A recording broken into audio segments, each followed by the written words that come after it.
دلیل اماملی رفت همون فروشنده پرسید که همین کمپیر خریدگی یا که بچهش همون فروشنده گفت که کمپیر خریدگی تو چی به حقیقت کار نپرداختی اماملی تو اوچه داری با مهلت 7 شبانه روز محروم کرده این عریضه ای که نسبت من نوشته است همینا پس از همین 40 مادر گفتن ممکن است واردا به دست معتبر دادید که کلام اول دادیم که کلام چرا نخواستید که مادر خونیش کلام کنه و معتبر داورد وای مرد آخه وای مرد بعد آورد بعد آورد خواهش میکنم ساعت 6 تا 7 ما برای شما وقت داریم یک بار زنگ زنیم در سنتر بخوریم اونجا خب اگه زنده باشین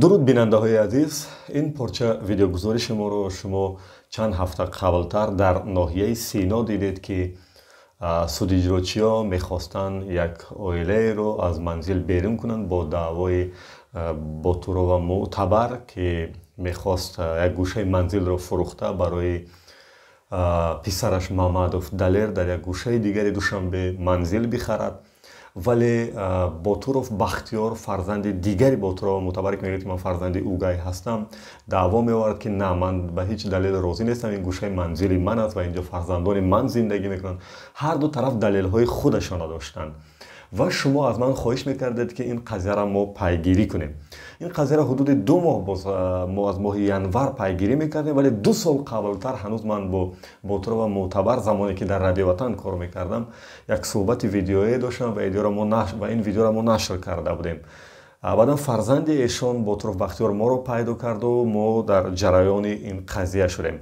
خلاصه گپ ما اینجا آمدیم که خب این مادر باتورا و معتبر بعدا رفتن به گازیته مردمی SSR و در صفحه یوتیوبی این گازیته به نام SSR.tg این پارچه ویدیوی مادر نشر شد بیاد همراه تماشا میکنیم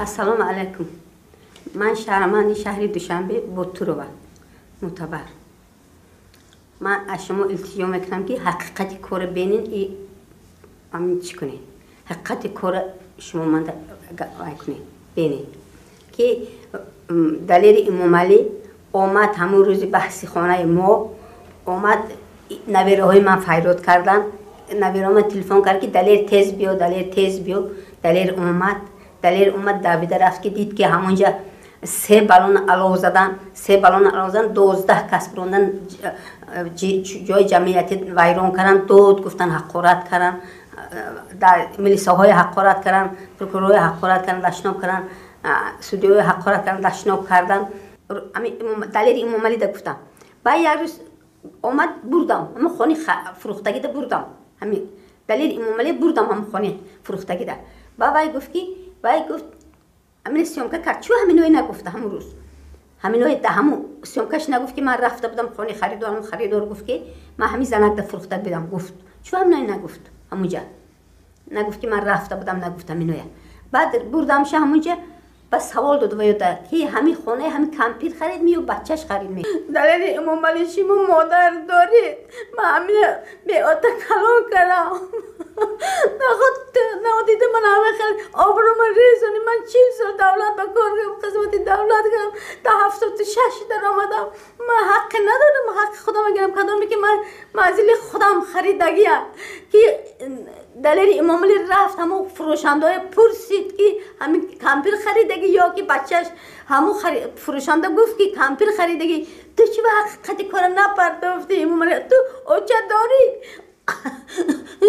تو اوچه تمام خیلی میکردی رنگی بچه من کردگی واقعا گریه های مادر من بحثی لحاظ پسیکولوژی نمیکنم روانشناس از من بهتر میفهمن تا کجا صمیمی و تا کجا نمیدونم گریه های ساخته من احترام قائلم به مادر یا به مایندر هر کسی که از برای بختیار ولی برای من یک مادر است به سن و سال نگاه نکرده به خصلت و خاراکتری که شاید بعضی ها دوست داشتن بعضی ها دوست نداشتن همه بحث علاهیده ولی از اونایی که 5 سال مکتبی هنرمندی خواندم و احساس میکنم که میتونم بگم که این گریه ها تا کجا واقعی هستند تا کجا نه، این بحثش علاهیده. ولی برای چی مادر دعوا میکند که یعنی جوابی دختری فروشنده خانه رو که ما همراهشون به ناحیه رودکی رفته ثبت کرده بودیم پخش نکردم، چون اون لحظه ای که من نوار پخش کردم جریانی از خانه بیرون کردن بود و اونجا جای پخش ویدیوهای قبلی نبود، اکنون اینجا جاش است. بعداً خودی مادری عزیز با طور معتبر شاهدی حال هستند و من برای این قضیه هم ویدیو دارم که من نمیدونم برای چی این شاهدی فروشنده خانه، یعنی دختر فروشنده خانه در ناحیه رودکی به هیچ دلیل راضی نشد که ویدیوش ما نشر کنیم در اینترنت. و این پارچه‌های صحبت من دارم، البته پرتر دارم، ولی حالی یک لحظه شب بیاد میبینید که واقعا این شاهدی که با طور معتبر پیش روی من آورد نمیخواهد که ویدیوش در اینترنت نشر شد. من چی خیلی به اجازه اون ویدیوش در اینترنت نشر کنم، یک لحظه شما نشر میکنم به خاطر که شما فهمید که من چون این نوارها با 5-6 دقیقه زیاد دارم، چهره مبارک هر دو طرف هست، هم با طور معتبر هم این شاهدی آورده شون، ولی خودشون که اجازه ندادن من دیگر نشر نکردم. من چهرهشون نشر نمیکنم، از یک لحظه شما میبینید که اون اجازه نشر نمیتونن برای من. رفتیم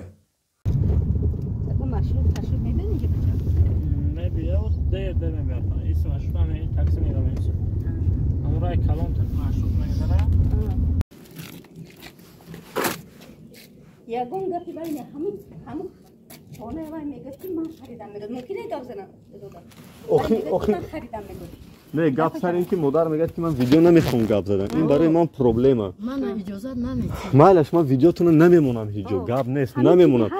نه که خودم به ایستاد من در کک فکت تاریخی من به ایستاد همین چیز. خب بیننده عزیز شبکه اجتماعی دلیر مالی، بعد از بحثی که ما با برادر بختیار داشتیم در ناحیه سینو، بحثی منزل بود یادتون باشد و اونها دعوا میکردن که یعنی این خانه را پدرم خرید با همراه عمکویم، من فرزندی اوگای این مادر هستم، من از یتیم خانه گرفته کلان کرده است و حالی میخواد 6 سوتیق زمینش فروخته برای فرزند دیگرش به نام دلیر خانه تیاد.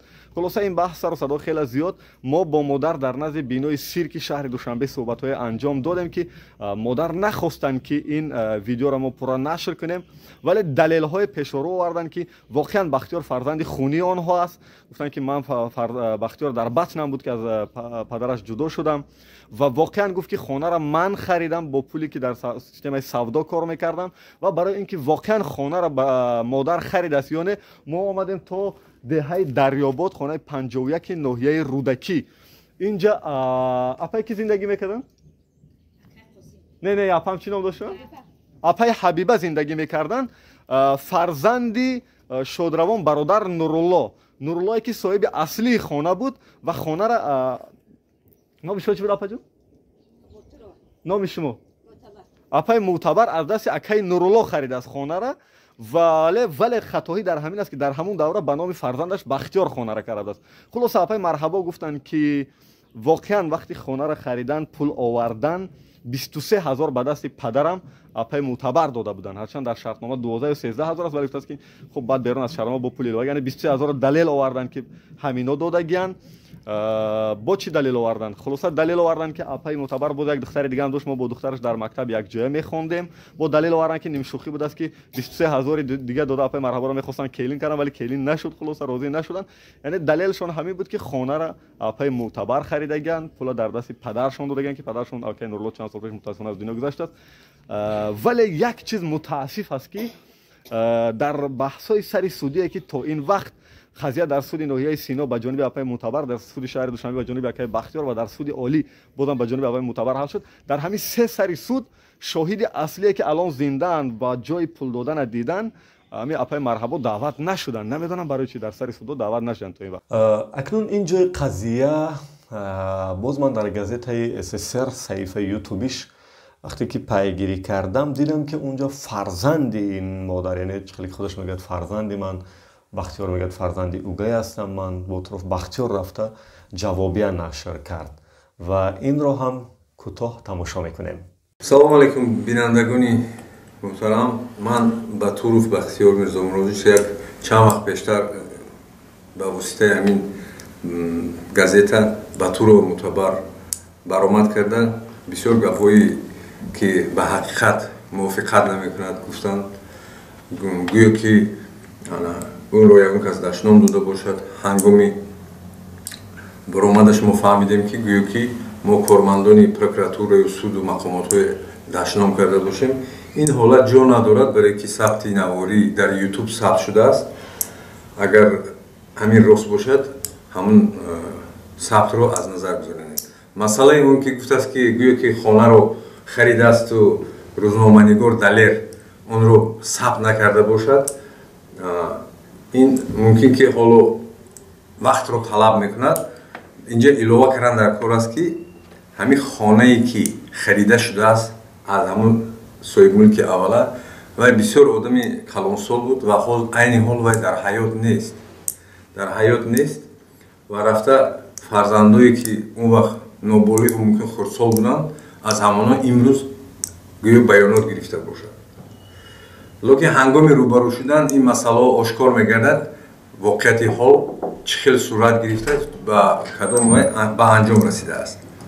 масъалаи он ки гӯё ки маро бепадар калон кардааст, ин нодуруст аст. ман падар дорам, хешу таворо дорам ва бинобар сабаби он ки ман аз модарам ятим мондам, худи ҳамин Батурова маро қатъи апам аз кӯдакистони шаҳри Душанбе вақте ки ман 2 сола будам гирифтааст.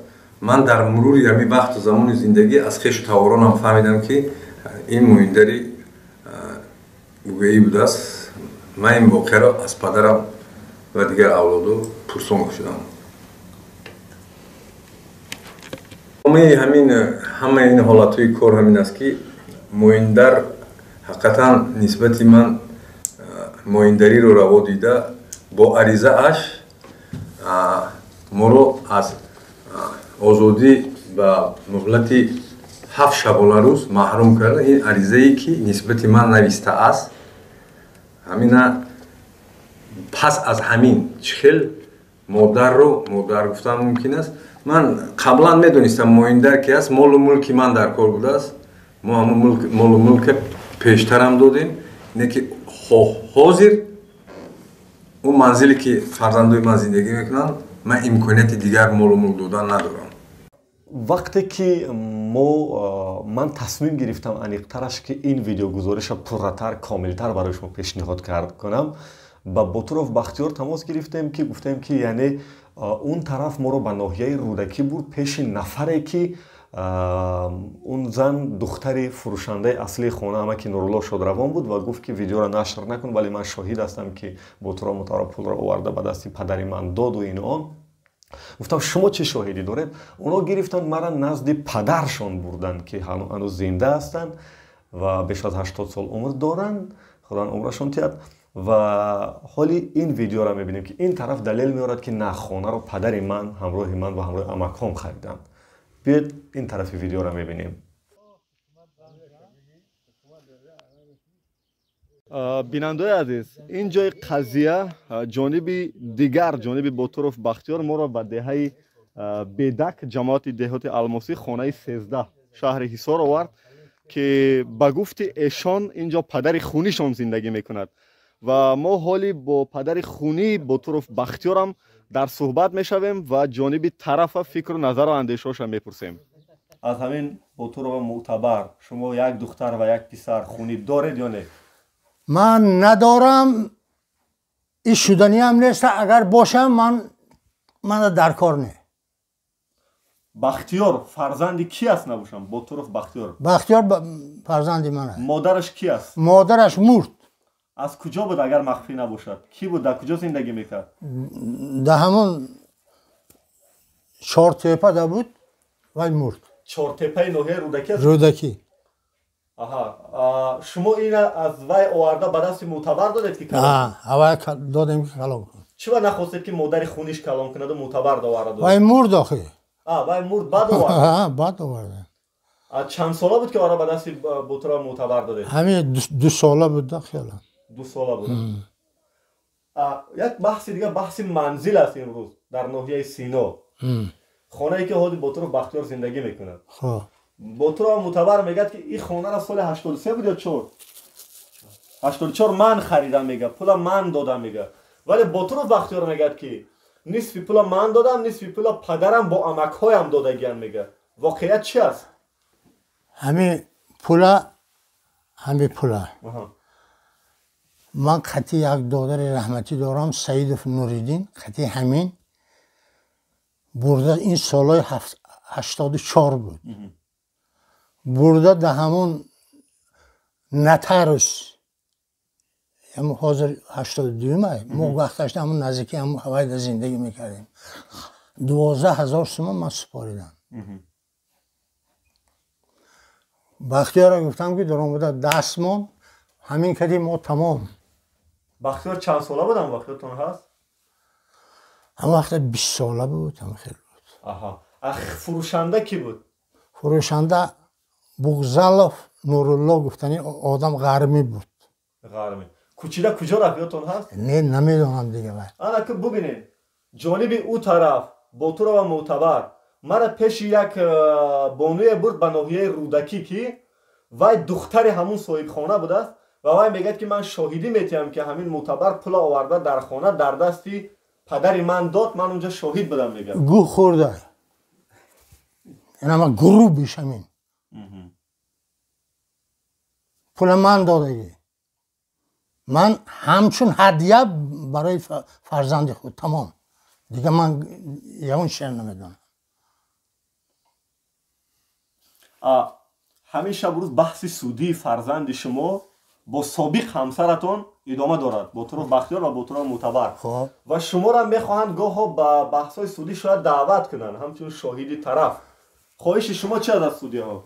من همین چیزی که گپی من گفتم همین برای شما قانون یگان واید من رفتنی هم نیستم بیارید من 12,000 سوم 84 سال من دست میمانم یگان وضعیت اینا دا من کار ندارم اگر سودی سیار شوه خانه تون بیان مثل من خانه تون بیان برای صحبت کردن شما آماده ای که با نماینده سود صحبت کنید؟ من 100% راضی هستم اینجای صحبت من میخواهم پارچه صحبت ما رو در حوالین باتورов بختیار برای شما پخش کنیم که این ویدیو 4 فوریه ثبت شده است یعنی تا قضیه‌ای که شما دیدید تا از خانه بیرون کردن بختیار این ویدیو ثبت شده است و بختیار با حجت‌های زیاد پیش روی ما می آمد و میگفت که حق زیستن در این منزل حق فرزند و نبیره‌های او است. خب ما پیش از این 21 ینور هم با بختیار صحبت داشتیم ولی بختیار گفت که ما تکرارا ثبت میکنیم و 4 فوریه ثبت کنیم ولی من روز 21 ینور بعد از اونی که با باتورov بختیار صحبت کردم خود همون روز با باتورov معتبر در تماس شدم رفتیم ما در نزد میدان سیرک در نزد بینای سیرک با این مادر یک صحبت 20 دقیقه زیاد ویدیویی دارم من تمام قضیه را از نگاه خودشون شرح دادن که خانه رو چگونه خریدن با کدام پول و در زمان شوروی چی کاره بودن بختیار را در کجا تولد کردن پدر بختیار کی است و بختیار را چگونه به وایه رساندن و خلاصه دلیل و دلیل های زیاد این ویدیو برای من هست ولی عجیبش این که همین جای مادر نخواست که این پارچه ویدیویی نشر شود گفت که من این همه صحبت ویدیویی را برای تو میکنم ولی این لحظه صحبت ما نشر نشود یک لحظه میبینیم از اون شوهرتون یک دختر و یک پسر داره او دخترتون چی مناسبت داره کتیتون؟ اون مناسبت سال نیست من رفتم من نکنم تماما رفتم 18 سال کفتم و خشتمانم برد بدم من 18 سال کفتم یافتم شه گفتی یه تکوی من کشلش نی پرزنایو تو ها دیره نمیبینه چه دیگه چند بار رفتم بین خود دیگه نرفتم سلامت بشین چه جان کوتاه قصه همین شد که من راستی گپ بعد ختم مکتب میونه انا با پیشنهاد پدرم همین یک منزلی که نمی حاضر شما دیده ایستادید با مبلغ 12,000 روبلی همون دوره خریداری کردم و سالی 1984 من این حجته که همین گفته های من تصدیق و وای میکند خلاصه یک لحظه 12,000 این نرخ میبینید شما سال 1984 گفته ده؟ بله همین خریداری کردم که همون دوره همین جایی که شما زمین میبینید همینجا 2 خانه‌چه داشت تمام 2 خانه‌چه داشت کار همین خیمه شود که من در همینجا یک لحظه سالش هم نشون میدید 1984 سال خب من در همین خانه اویلا برپا میکنم سال 1989 این خط زاکس است. این نسخه خط زاکس است و شهروند خیلی خوب و در همینجا ما حیات اولیوی مونو ادامه میتیم. انا کن گپ همه خیلی است که از بس که مویندرمون وظیفه مشورتچی سودی ناحیه سینا را اشغال میکرد و در بین همون کارمندان سود آشناهای بسیار پیدا کرد. نام و نسب مادر مویندر نام و نسب مویندرمون به طور معتبر و برادری که ما از گرفته به وایه رسوندیم محمدов دلیر میباشد. دو نفری که دعواگر اون طرفن. اینها دعواگر مقابل من شدن. چی شد قصه دوامش؟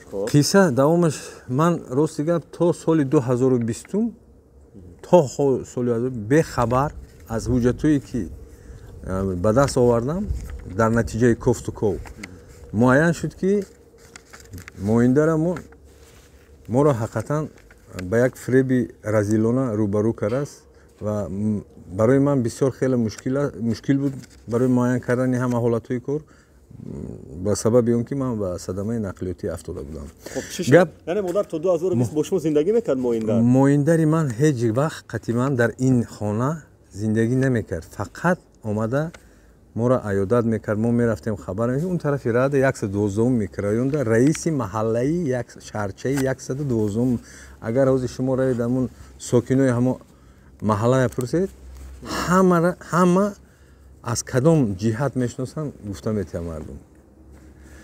همینم من گفته نیستم که فقط به طریق مهمونی میامدم میرفتم.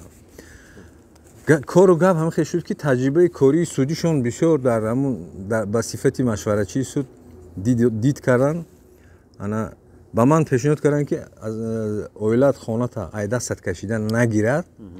خانه گیرو به نام مادری من رویکی هم که باشه کمپیر ندانه هدیه کن.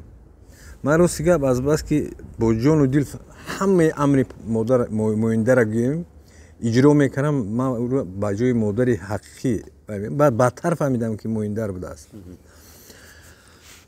یگان گپش ما رد نمیکنیم جانش در جان موندگی دینده. خلاصه من هدیه میکنم در اساس همین شرطنامه هدیه. با کی هدیه کردید خونه را؟ من هدیه را حقیقتا هدیه کردم نه که امضا گذاریشه در ناحیه سینا کردم. من ببینید در اینجا نوشته شده است در ناحیه فردوسی کوچه نعمت قربایو. این علاقه اوجه حجتی عوض کرده شده است. من همیشه خود من نیافتم از اینجا که شما با کی هدیه کردید در گفتم من نعمت قربایو. من شمس‌الدین و مغفرت. این همون گویا که مادری مویندرم. مویندر. مادری مویندرم است. یک بار کوتاه گفت که با چی دلیل با این نفر هدیه کردید شما؟ من همین شرطنامه هدیه هست خودش. برای چی هدیه کردید شما؟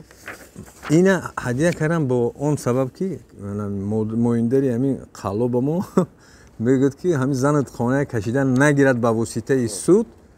من همین باور کردم. من بسیار باور کردم. بسیار اعتماد داشتم.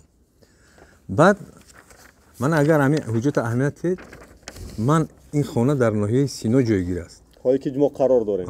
این ناحیه سینا است. لیکن در از بس که ایواز شده است در ناحیه فردوسی سراغ ناحیه فردوسی است. 46 نوشته نعمت قربایو 46. نه اینکه این حجت همه حجت های اولین درجه انا می‌بینم که ببینید من گرچند که سینم در 19 هم که باشد من در یاد خوب دارم که ایرو در ناحیه سینا در کوچه نصرت الله مقسوم با امضا رسونده بودم. لیکن چخیلی که شما شرطنامه خرید و فروشی 84 من ببینید در اینجا امضاهای من نیست. نه امضای فروشنده است نه امضای خودی من اینجا در امضای هم خریدار باشه نیست. انا همین دلیلو که به سود مراجعت کرده است. انا بعدی که این مادری مویندر کلانم وفات میکند سالی چند وفات کردن؟ سال 2004 نه که یک چیز دیگه گفتم اونم که این دوپلیکات از نام من قلبکی گرفتم. همینم گویا که من به ناحیه فردوسی کوچه نعمت قربایو مراجعت کرده باشم در اساس گویا عریضه من همین دوپلیکات دادم. این دوپلیکات سال 1990 داده شده گه من اینجا نوشته 19 دکبر 1990. اینجا نوشته این نه سال 90 اینجا دیدستین اینجا دهم نوامبر 1984 سال نه اینجا همجا گویده 90 نوشتگی هست گویا که از جانبی من پیشنهاد شده است برای مدامی که من سال 89 داده باشم برای گرفتن دوبلیکات چی ضروریه دیگه هست من دیگه هیچ کی نیستم از روی همین حجتی که قلبکی ساخته شده گذشته از این خیلی مادر مویندرمو وفات میکنم مویندرمو کارچلانی کرده شهادتنامه وفاتی بیبی مویا گویا اگر گیم میگیرن و میراث میگیرن خانه را گویا که میراث میگیرن این شهادتنامه مرگ بیبی نه این شهادتنامه حقوق با میراث این شهادتنامه حقوق با میراث 2004 از 10 ایول ایون بود است بله همین میگیره همونجا اهمیت همونجا در شهادتنامه اومده است که همین شهادتنامه در اساس قراری نویه فرونزی شهر دوشنبه از 29 دکبر سال 1993 تحت رقم 607 انا داده شده است در اساس همین شهادتنامه من راستی گپ از روی همین حجت کوفتوکو گذراندم سنجش گذراندم و همین قرار را دسترس کردم بعد معین شد که این قرار نه خدا رحمتی کمپیرده داخل دارد نه سراغه بحثی موده کی با داخل دارد این قرار این قرار با شهروند حکیم جانف اکرم جان در کوچه راهی نو خانه 136 دروب 1 داخل دارد چی هستون هیچ کس برایشون وای با اویله مو عموما یگان آلودگی ندارد همون نسخه قرار را گرفتید یا نه به خودتون من شما حاضر فهموندم که من نسخه قرار را دسترس کردم اگر همین هر دو همین مطالعه کنه این موافقت نمیکنه این از این چی برمیاد از این برمیاد که عموما بطور و مویندر ما حقوقی میراث گیری رو در همین منزل در اساس همین شهادتنامه ندارد وابسته به همین حالت ها من با تمام مقامات ها برای آغاز پرونده جنایتی نسبت شهروندانی که به همین دادن حجت های قلبکی دست زدن مراجعت کردم لیکن نمیدونم با کدام اساس و با کدام سبب ها چاره نمیبینن تا حوض به من نامعلوم است همه وقت همینه دراز میکنن بهانه میکنن که خیلی امروز پگه ولی یک چیز دیگه میخوام فهمم که نهایت مادر توسط حلنامه سود ناحیه سینا چی برابر حلنامه اول من علاوه اگر علاوه در اون است که وزیر من همین گرچنده که در اینجا گویا همین ماممون همین زمین یا همین خانه گرفته باشد این به حقیقت راست نمیآید برای چی برای اون که خودی مویندر کلونمو در اساسی حلنامه گویا که در سود اشتراک کرده است 10 روز پیش از مرگش از وفاتش گویا مراجعت کرده است با واسطه سود اونجایی که به طور معتبر کار میکند همین حلنامه رو میگیرد گویا که او صاحب ملک اعتراف شده باشد و من تحفه و هدیه کرده باشم چی در کار با صاحب ملکی ایرا اعتراف کرده دوباره با اینجا میدونید 20 می سال 2004 برآمده است بله نه که اینجا میدونید بود با سراغه 4A نشان داده شده است در حلنامه شما در کدام سراغه ما سراغه 4 ایم انا کار بحث 4A یا شبو ادامه میکنه الهیده است نه من همین گفتنیم که اویدی همین 4A دو حلنامه سودی در نام دو آدم قبول شده است دو مرتبه صاحب ملکی اعتراف میگردد که من حیرانم این چه امکان داشته باشد از روی قانون شما دیگه در این حالت لال موندید اویدی اون که همین خودی مادر کلانم و همین منزلی من به صفتی هدیه عموما قبول نکرده است این معلومات نامه میزی سراغوی که وای در سال 2004 ماه اپریل در قید گذاشته است لیکن همین با همین معلومات نامه یگان دفتر حوالگی یا شناسنامه تکنیکی موجود نیست انا که ادامه میتیم بعد از همین میراث گیر شدن مویندرمو به سود باز مراجعت میکنن барои эътироф кардани ҳуқуқ ба манзилҳое ки ман аз ҳисоби маблағҳои худам ҳана он тарафда ҷойгир шудааст, аз ду ошиёна иборат аст. ошиёнаи якумаш биноҳои мисол ёрирасон ва хонаҳои истиқоматие ки фарзандони ман дар онҷа бо оилаҳои худ бо кӯдакони хурдсолашон зиндагӣ мекунанд.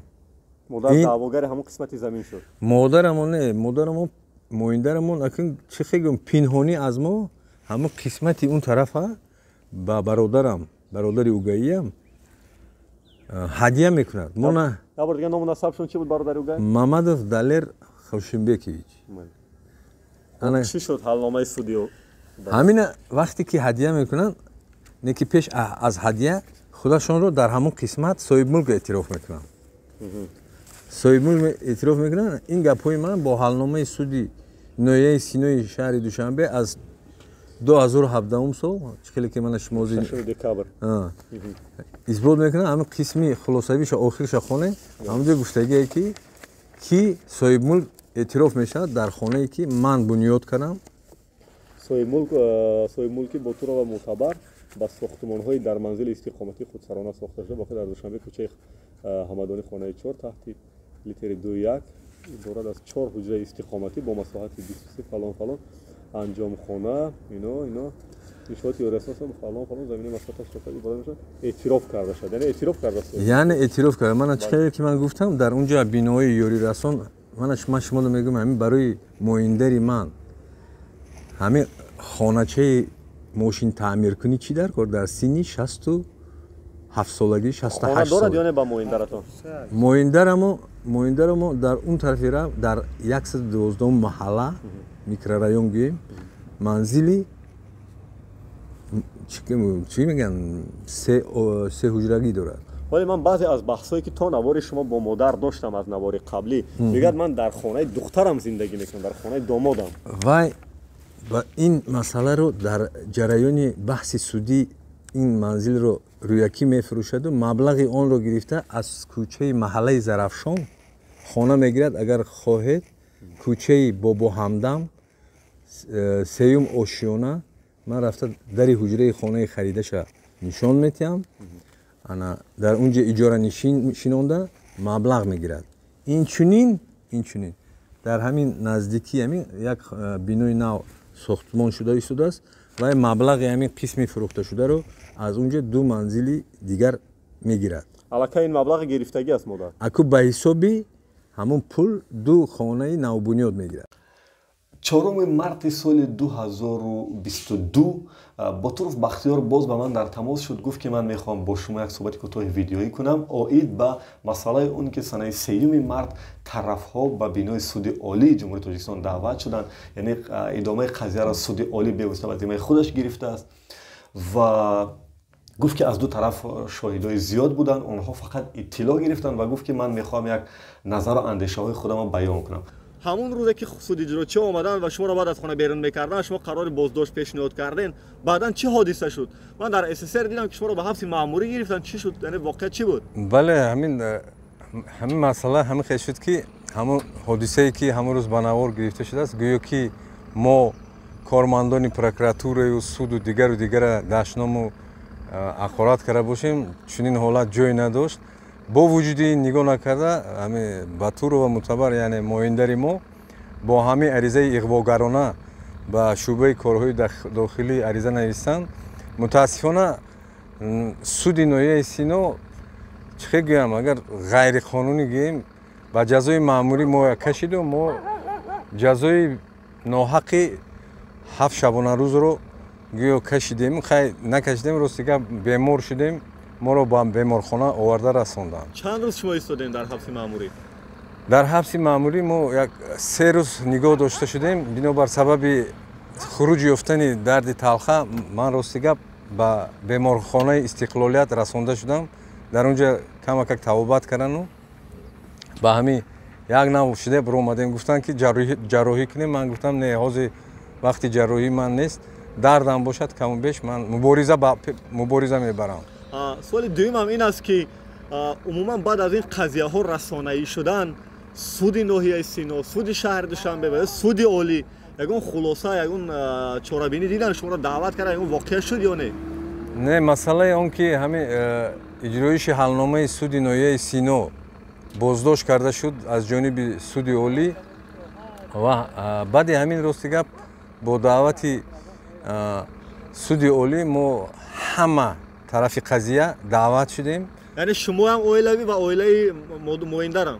бале бале ҳама даъват шудем, аз ҳамаи мо пурсон шудам. мо ҳамун ҳуҷҷатҳои вобаста ба кор дахл доштаро ки сохтакорӣ дорад, сохтакорӣ баръало дорад, ки бовар кунед ба ин ҳуҷҷатҳои сохтакорӣ карда шуда ҳеҷ мумкин нест ки ҳалномаи судӣ қонунӣ бароварда шуда бошад. шумо пешниҳод кардед ҳамаро? мо ҳамаи ин ҳуҷҷатҳоро пешниҳод кардем, боз далелҳои иловагия пешниҳод кардем. инҷа чӣ буд? яъне суд буд ё ки ягон назарпурсӣ буд ё ягон иттилоъгирӣ буд? чӣ буд? ба фикри ман иттилооти пурра гирифтан вобаста ба ҳардуи парвандаҳо. ки иштирок кард дар ин иттилоъгирӣ аз ҷониби суди олӣ? аз ҷониби суди олӣ ба фикри ман раиси раёсат оид ба раёсати суди олӣ оид ба парвандаҳои оилавӣ иштирок кардан бо чанд нафар ва дигар аъзоёни суд бо диққат гӯш кардан.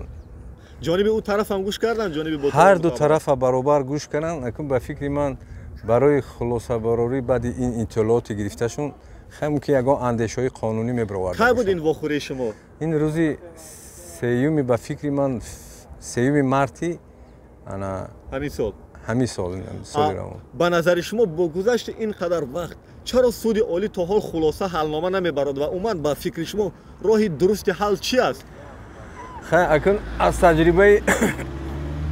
таҷрибаи кории судӣ ҳангоме агар дар санадҳои судӣ ошкор шавад ҳолати қонуншиканӣ, роҳи ҳалли ин дар он аст ки аввалаш ки бо иштироки мо агар баррасӣ мешуд, ин камбудиҳо намешуд. давраи аввал ҳамаи ҳалномо бе иштирок дар ғоибии мо қабул шудааст, бе назардошти он ки ман хай ба садамаи нақлиётӣ афтода будам ва иштирок карда наметавонистам. ҳақиқатан ман ҳамаи маълумотҳои оид ба бемориям то моҳи январи 2021 ман пешниҳод кардам. ҳоло бигӯед ки роҳи дурусти ҳал чӣ аст ба фикри шумо аз таҷрибае ки шумо кори судӣ доред?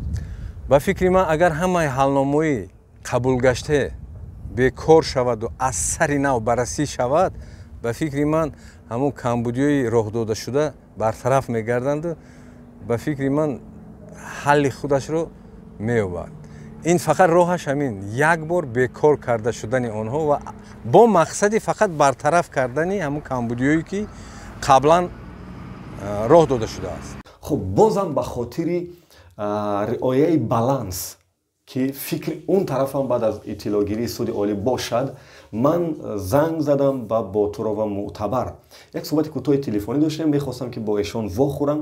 баъд аз як лаҳзаи суҳбати кӯтоҳи телефонии мо Далер писарашон Мамадов Далер фамилияшон хато накунам агар гӯшака гирифтан ҳарфу садоҳои зиёд. саломат, як соат пас ман шумо да занг медам, маҳалла 112 да во мехӯрем иншоалло. 112 холианам камуани холи духтари кампир бини. ман 112 кадом территорияш бурам тақрибан? Ами 112 Алишер Навои 61. суҳбати телефонии мо сабти видеоя ман барои худам дорам. рӯзи 4 март буд ва ин баъд аз соати 2 он тараф буд. мо тибқи масъала бояд 1 соат пас, тибқи маслиҳат бояд 1 соат пас унҷа мешудам ки фикри он тарафам пурсам. мутаассифона ҳанӯз 1 соат нагузашта, баъд аз ним соат боз ба ман занги телефонӣ мешуд. Далер отмен метад ин вохӯрии мора. намедонам барои чӣ нахостанд ки ин суҳбати рӯбарӯра кунанд. Далер бега соати шам куҷо вохӯрем браҷон? Хайкани занг занед мана бошам модарм биям я бура маслиҳат. соати 6 набошам, ай 6 то 7 мо барои шумо вақт дорем Далер ҷон, хоҳиш мекунам. барое ки инсофан агар аз ҳамин 6 то 7 вохӯрем, ҳамин видеоҳоро бигирам, бисёр хуб меша. агар не, бо ман ҳамин видеои бахтиёра бомонам як тарафа, бо шумо додвойтон мебурад ки чӯ моро намепурсем.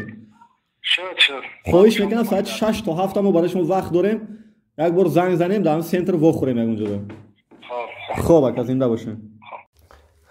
дар ҳамин миёни гирӯдорҳои беш аз 2 моҳа дар саҳифаи фейсбукии Нилуфар Давлатова, хато накунам дар гуфтани насабаш, که در زیر شرح‌های این ویدیو اول نظر نوشتن سر کردم که من کلین این خانواده بودم، یعنی زنی همین دلیر بود از زنی اولاشون که من از ظلم و فلان و بسادم. بعدا دیدم که در صحیفه خودی همین دخترک بعد از چند وقت خواهری عزیز انیخترش یک پارچه ویدیویی برآمد حدود 5 دقیقه دوامناکی دارد که گیله و شکوه دارد از عائله که اونجا زندگی میکرد، از عائله بوترو معتبر و محمدوف دلیر. به طرفانه ما به هیچ کس چی نداریم، خصومت نداریم، نه دلیر میشناسم، نه خانم نیلوفر، نه بختیار دوستی من است، نه بوترو معتبر. بیاید این ویدیو را میبینیم. سلام درودی به پایان به تمام مردم جمهوری تاجیکستان. راستی چند روز پیش من در صفحه یوتیوب دلیر امامعلی یک نواری را دیدم که در آنجا سابق خوشنامان من سابق با پسرش یک جنگ جنجال بحث عائلوی داشتن. راستی در آنجا دیدم که به نهایت همین زن دکتر و معتبر که در سود ناحیه سینا، من سال 2008 سال در آنجا کلین شده به خانه اونها رفته بودم. تا سال 2011 من در خانه اونها کلین بودم. همسری سابق همسری محمدوف دلیر بودم که محمدوف دلیر خودش کاتب سودی سینا شده کار میکرد و مادرش سوزیروچی در سودی ناحیه سینا بود. اینها دیدم که کمپیر به نهایت دفعه دروغ گفته است که من در خانه دخترم زندگی میکنم. تو در خانه دخترش زندگی نمیکند. این زن در 82 میکرد، این یک خانواده دارد. وقتی که من زندگی میکردم در همون ناحیه سینا در دم 61 یک 3 خانواده داشت با یک 4 خانواده دیگر داشت که در آنجا در همه خانه های باقی مانده اش کوارتیران میشنان از آنجا پولی نقد میگرفت و همین خاطر من گفتنیم که گپ‌های دروغ میگه این کمپیر. از سال 2011 من تا سال 2017 در خانه پدر مادرم زندگی کردم که این کمپیر به نهایت زندگی من رو تلخ کرد. از پسرش من رو با 2 فرزند جدا کرد که تا حال در فرزندای من اینا علیمین نمیتیم. وقتی که من چند بار به سود سینا مراجعه کردم، سود سینا بسیاری شناسای همین هستن، به گپ من اعتبارم نمیدیم. من باز در پرکراتور ناحیه سینا نوشتم. بعد از چند ماه، بعد از 4 ماه، 1 ماه علیمین داده. بعد و اینا با چند ماه دیگه میگذرد که علیمین نمیتید. محمدوف دلیر این کمپیر یک کمپیر دروغگو است، یک کمپیر شتو هست. این به نهایت پدر من رو غم داده و سکته دین گرفتار کرده. پدر جان من از دنیا گذشتن. اگر حال من دیده ایستاده باشی با تور و معتبر، تو پدر من رو غم داده کشتی. تو خدای یکمت خسوری دولت محمد و دولتایی که در سیزای شهر دوشنبه کار و فعالیت میکرد، خسورش نورمراد نامش در یادم نیست، میدانم که فامیلش نورمراد بود، با آنها جنگ جنجال بحث کرده. خانه دامادش کشیده گرفت برای دخترش داد. ماشین دامادش فروخته، دخترش پول ماشین دامادش خورد. با در بالای در یک پدیس اینا یک 4 خانواده و یک 5 خانواده داشته. همین قیسنگیلش قیسنگیلی همین دختری همین کمپیر رفته جنگ جنجال کرده، سود و سودبازی کرده. همون خانه یک تا خانه قیسنگیلش کشیده دوجا مسکون کرده. تو نمیخواد آدمی هستی که ای همه آدم فقط پول خونه طلب میکنی و فقط کاری که پورتی و پورخوری. وقتی که من در خانه یعنی محمدوف دلیر زندگی میکردم، در خانه همین کمپیر زندگی میکردم، بسیار وقتا از سال 2008 تا سال 2011 این به خونه‌اش همین کارکنای سودی سینا می آورد، مهمانداری میکرد. در اونجا عذر زیاد و شراب نوشی هم میکردن که من در همه این کارا شاهد هستم. من کلین اون خانه بودم، من به همه اینا شاهد هستم و میگویم که این کمپیر بروحی پرادیهی بروحی مشینیکی همه سود سینا را خریدگیه. گپش در سود سینا به قول لهجوی گیم اگر لزبه هست به همین خاطر به داد پسر این هیچ کنه میرسد، به داد ما هم هیچ کنه میرسد. من چندین بارو اینا میگویم که برای علیمین مراجعه میکنم. در همین سال چند سالی که بچه اینا را پرتفتگی با 2 فرزندش همین کمپیر خودش سبب شده، کمپیر خودش ما جدا کرده با 2 فرزندم از پدرش. انا کمپیر نمیمونه که بچهش علیمین سپورد و نمیمونه که بچهش فرزندش آمده بیند. به همین خاطر مراجعت من به مردم تاجیکستان همین که به این کمپیر باور نکنید. یک کمپیر شتا هست. من را چی تهمتو کرده ای فرزند جدا کردگی نیست. дар баъди дар болои ман бачаша зан додагем. Баъде ки манам ҷудо шудам, зани дуюмашам ҷудо шуд, бо ду зани дигар беқонунӣ дод. рӯи моҳи ноябри соли гузашта дар бачаш бояд зани дигар дода, дар ресторан зани қонунӣ дода, дар ресторани Шаҳриёр бо туи дар дамано кард ки одаме ки дар фарзандаш алимент наметиҳад. вақте ки ман бисёр навистам, рақамои телефони Мамадов Далерро ёфтам, навистам ки ту дар алимент наметиҳӣ ба фарзандот, ман дар суд муроҷиат мекунам. майлаш мегӯяд ки аҳамият наметиҳад. вақте ки ман муроҷиат кардам, ба худаш ба тариқи SMS мега ки агар ти як бор дига барои алимент ман ягон ҷо менависӣ, ман рӯзи тира сиёҳ мекунам, атира дела мекунам. мега мара бо угрожат мекуна ки алимент ай ман талаб накун. акнун оиди ҳамин видеое ки келини ин хонадон Нилуфар нашр карда буд чанд ҳафта пештар, ман дар суҳбати телефонӣ ҳамон рӯзи 4 март ки Далер ҳам номи мо атмен кард вохӯриро, мо хеле суҳбати зиёди телефонӣ доштем, ҳудуди 20 минуту 15 минут зиёдтар. Гуфтам онам ки ин порчаи суҳбати видеоям ҳаст барои рӯзи мабудо. ман ба Далер суолҳои зиёд доштам ки худашам ҳуқуқшинос ё котиби суд шуда кор карда будааст. ин масъалаи ҳуҷҷатҳое ки бародарат Ботуров Бахтиёр барои мо пешниҳод карда истодааст, шумо чӣ фактҳо доред? Гуфтам ки мо фактҳо дорем ину онҳон вақте ки ду хонаи рӯбаруро фурӯхтем, аз он ҳисоб Бахтиёр соҳиби ҷип шуд, ё Бахтиёр як хонаи дигар дорад ба номи духтараш ки ҳоли мо ҳуҷҷатоша наёфтем, ё Бахтиёр як хонаи дигарро фурӯхт чанд вақт пеш, ки баъдан Бахтиёр гуфт ки ман пули ин хонаро барои ҷарроҳии худи ҳамин модар сарф карда будам, ки дар дилаш ҷарроҳӣ шуд, стен мондану ин чизо. вале ман ҳамеша талаб мекардам ки бародар Далер биёед суҳбати видеоӣ кунем. ҳамин факту далелҳо бо ҳуҷҷатҳо чӣ хеле ки Бахтиёр пештарин бо ҳуҷҷатҳо пешоруи мо омад ва бо ҳуҷҷатҳои зиёд дорад, бо далелҳои зиёд дорад ки мо ҳоли ҳамаша намондем. Хеле зиёд аст. ҳудуди 30 дақиқа аз ин суҳбат, ҳалномаҳои судиву ино. хулоса Бахтиёрро гуфтам, Далерро гуфтам ки биёед мо суҳбати рӯбарои видеоӣ кунем ва бо ҳамон суолҳое ки ҳамсаратон Нилуфар гузоштааст ки алимент надодану ин баҳсо ва ё шумо воқеан 4 бор оиладор шудед ё не, яъне қазияҳои аз ҳам ҷудо шудани шуморо Нилуфар дар ҳамин Ботуров Мӯътабар дар модаратон мебинад, то куҷо воқеият аст ину он. Далер ҳамон рӯзи 4 ба мо суҳбати телефонӣ ваъда дод ки мо аз соати 6 то 7 вақт ҷудо мекунем. Яъне ман аниқтар гуфтам ки мо бегоҳ биёед ина вохӯрем. Агар ки рӯзона шумо нахостед вохӯрдан, баъдан ба рӯзи баъд мондем ё ба номуайянӣ мондед вохӯрем, гуфтем ки биёед ҳамин бегоҳ вохӯрем. рӯзи 4 март соати 6 то 7 бегоҳ. занг назадан дигар ва наомадан барои вохӯрӣ. хулоса ман бисёр мехостам ки ин видеогузориши мо бо риояи тарафҳо, фикру андешаи тарафҳо пешниҳод шавад. вале дар қазияи шоҳиди фурӯшандаи хона ки духтараш дар ноҳияи рӯдакӣ аст, нахостан видеоша нашр кунем. дар қазияи ҷавоби Ботуров Бахтиёр, Ботуров Мӯътабар дар назди бинои сир ки мо суҳбати беша 20 дақиқа гуфтам дорам видеои, нахостан, гуфтан на пахш накун ин видеоро, ман барои худат видео суҳбат мекунам вале пахш накун. хоб дар қазияи далелу пешниҳоди ҳуҷҷатҳое ки Бахтиёр ин қадар ҳуҷҷат пешниҳод кард, мо гуфтем ки рӯзи 4 март баъд аз 1 соат вомехӯрем дар фалон маҳалла. худи Далер ин вохӯриро гуфт ки биёед суҳбати рӯбарӯ мекунем.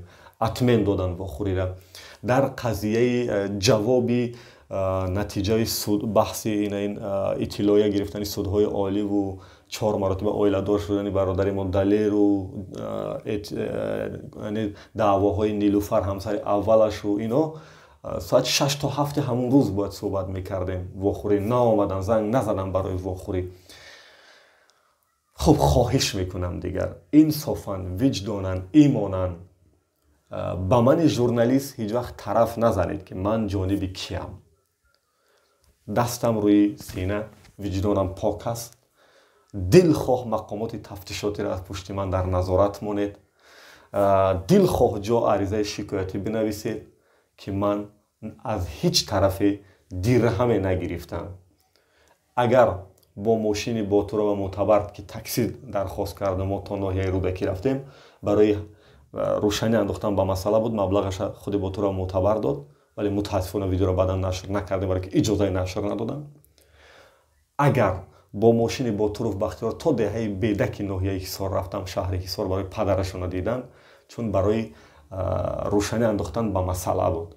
дигар аз ҳеҷ тарафе дасту дилам пок аст, имону виҷдонам соф аст. از من ژورنالیست خواهش میکنم هر دو طرف، هم با طرف بختیار، هم محمدوف دلیر، هم با طرف معتبر و هم نفرهای دیگر طرفگیر نسازید. خواهش میکنم.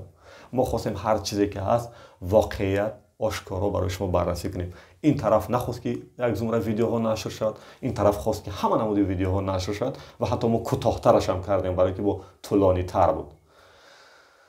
سلامت و سربلند و خانه آباد باشید.